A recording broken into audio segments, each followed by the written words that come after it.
शुक्ला जी, आपका भी माननीय मंत्री द्वय आपका स्वागत अभिनंदन है। वैसे तो ये बात सही है,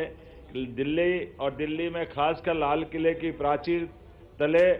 ये जो महानाट्य का मंचन हो रहा है, एक तरह से सम्राट विक्रमादित्य के उस युग का पुनः प्रकटीकरण करने के समान है। और जब यशस्वी प्रधानमंत्री विरासत से विकास की ओर बात कर रहे हैं, तो ऐसे में स्वाभाविक रूप से जब सुशासन की बात होती है, न्यायप्रियता की बात होगी, वीरता की बात होगी, तब हमको सदैव सम्राट विक्रमादित्य का सुशासन का वो दौर पूरे समाज के सामने आता है।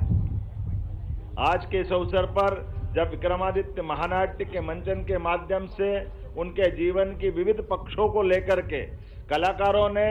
विशाला लोकहित संस्कृति समिति के अध्यक्ष माननीय राजेश सिंह कुशवाहा जी,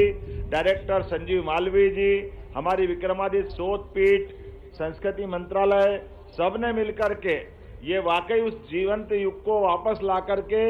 पुनः जीवंत करने का प्रयास किया, जिसके कारण से दुनिया के अंदर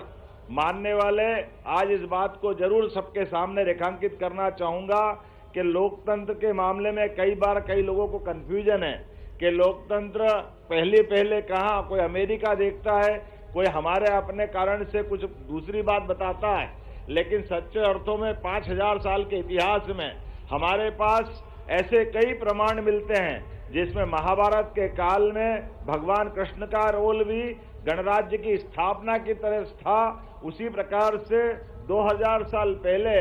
विक्रमादित्य जी का शासनकाल, उन्होंने भी अपने आप को कभी राजा, सम्राट, महाराजा कहलाना पसंद नहीं किया। और जिस प्रकार से यशस्वी प्रधानमंत्री अपने आप को प्रधान सेवक करके कहलाते हैं, यह हमारे उदात्त शासकों की महान भाव को प्रकटीकरण के समान है। जब जनता की सेवा करते हुए अपने शासन की व्यवस्था का संचालन करना, यह अद्भुत काल है। और ऐसे में जब यहाँ इस महानाट्य का मंचन हो रहा है, इस महानाट्य के मंचन के साथ ये प्राचीन विधा को नए रूप में सामने ला करके कितना अच्छा लगता है। आज के इस डिजिटल युग में फिल्म बन रही है, पिक्चरें बन रही है, कैमरे में अपनी दुनिया सिमट रही है, लेकिन नाटकों के माध्यम से जीवंत होने वाली उन कला को पुनः नए प्रकार से महानाट्य के मंचन के माध्यम से सामने से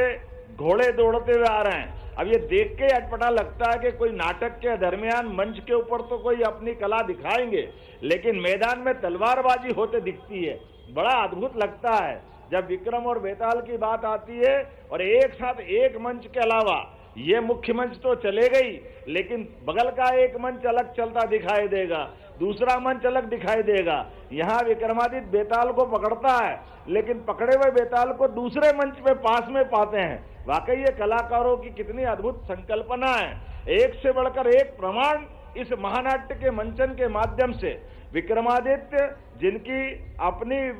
जीत के साथ उनके गुरु ने राजकुमारी शक राजकुमारी के साथ विवाह कर दिया, लेकिन उस घटनाक्रम में याद रखेंगे, इस घटनाक्रम का एक संदेश भी छिपा हुआ है कि यहाँ के शासक और न्यायप्रियता क्या होती है। सम्राट विक्रमादित्य जब अपने पत्नी के भाइयों को अर्थात उनके सालों को पकड़ कर लाते हैं बंदी के समान, और पत्नी हाथ जोड़ के कहती है कि मेरे भाइयों का अपराध क्षमा कर दो, माफ कर दो, ये मेरे भाई हैं। लेकिन न्यायप्रियता क्या होती है, पत्नी से कहते कि मेरे लिए देश पहला है, इसलिए अपराधी को क्षमा नहीं कर सकते। और उसी समय उनका न्याय सबके सामने दृष्टांत बन के निकल के आता है कि देश इनको दंडित देखना चाहता है तुरंत, और हाथी के पैरों के तले वो विदेशी अपराधियों को अपने सामने उनको दंडित करवाते हैं। हमारा उस समय का न्याय का वो उच्चतम मापदंड 2000 साल बाद भी गौरव